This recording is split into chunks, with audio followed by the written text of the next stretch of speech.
咁今次要留意嘅呢，就係條題目同你講 real part 等於另一樣嘢嘅 imaginary part， 其實即係做啲咩呢？我唔會喺呢個位置拆散晒佢，我會從個概念上同大家講究竟要點樣處理。咁 2set 1嘅話呢，我假設叫做 A 加 BI。咁我哋會知呢 2set 2個 imaginary part 同一樣噶嘛，個 real part 唔一樣，咁我寫 C 啦，然後就加呢一個 AI， 因為我哋知道呢兩個係一樣嘅。咁但係啦，點樣去用呢個特性去做得到我哋要寫嘅答案呢？重點係如果你將個 2set 1乘咗個 I 俾佢，答案係咩啊？AI 減 B。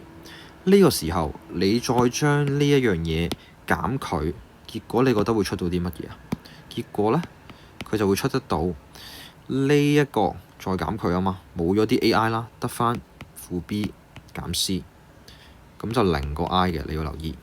咁即係簡單嚟講，就係我哋將呢度嘅答案，呢啲全部都係 K 啦。如果我有一個正確嘅 K 代完入去，相減之後，佢應該係冇 imaginary part 啦。我哋試一試，mod 2，咁就撳 answer 加 9i 除2，再乘 i 啦，因為我要左邊嗰一嚿嘢要乘 i， 減走右手邊嗰嚿嘢83 answer 加5i 除括弧10 answer 開括號1減3i。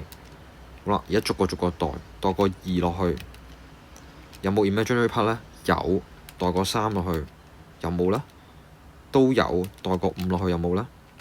代個5落去個答案係出到啲咩呢？